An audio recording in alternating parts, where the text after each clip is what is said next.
Mas Aris, ini adalah perjanjian yang sangat berat. Belakangan ini, Instagram dan TikTok ramai dengan cerita perselingkuhan yang menghebohkan. Salah satunya adalah kisah ipar adalah maut yang benar-benar bikin geger netizen. Dan cerita ini dibeli oleh MD Entertainment melalui produser kenamaan Indonesia Manoj Punjabi dan disutradarai oleh Hanung Bramantyo yang telah tayang di bioskop seluruh Indonesia. Apa yang bikin cerita ini begitu mengguncang? Yuk, kita selami lebih dalam.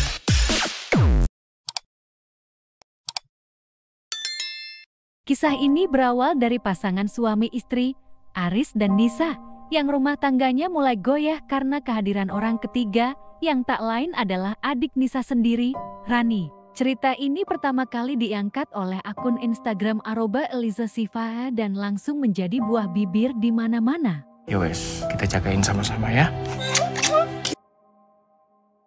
Nisa mulai curiga dengan tingkah laku suaminya yang berubah. Meski mencoba berpikir positif, lama-kelamaan kecurigaan itu semakin kuat. Di sisi lain, Rani seringkali bersikap menggoda di depan Aris, bahkan mengenakan pakaian yang terbuka dan merespons hal-hal yang seharusnya tidak perlu. Kita pulang aja. Mas Aris kayaknya beda gitu loh. Ya aku ngerasanya kayak ada sesuatu yang... Pada suatu hari, saat Nisa pergi menghadiri rapat orang tua di sekolah anaknya, rumah hanya dihuni oleh Aris dan Rani. Saat Rani kembali ke rumah untuk mengambil barang yang tertinggal, terjadi momen yang mengejutkan.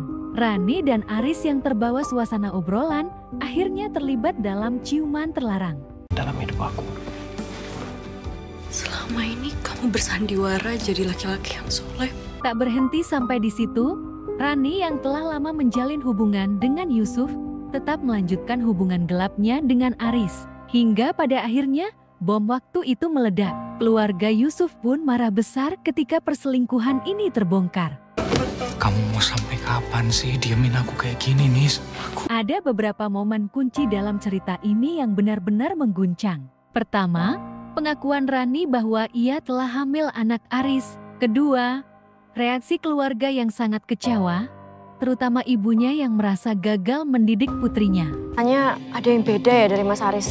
Sayang, aku minta tolong itu dong, dipackingin baju buat satu malam. Rani yang mengaku hamil anak Aris semakin membuat suasana tegang. Aris yang merasa bersalah menolak menikahi Rani, dan akhirnya Rani diusir oleh ibunya yang sudah lama mengidap demensia. Kisah ini memang seperti drama yang penuh dengan kejutan. Laki yang soleh, ayah, suami, gak cuma jahat mas. Sakit kamu! Sayang, udah! Jangan panggil aku sayang! Jangan pernah lagi panggil aku sayang! Cukup Lisa, cukup! Jeti, bagaimana menurut kalian tentang kisah ini? Tuliskan pendapat kalian di kolom komentar di bawah. Jangan lupa untuk like dan subscribe agar kalian tidak ketinggalan cerita-cerita viral lainnya. Semoga kita semua dijauhkan dari perselingkuhan dan selalu harmonis dengan pasangan kita. Sampai jumpa di video berikutnya.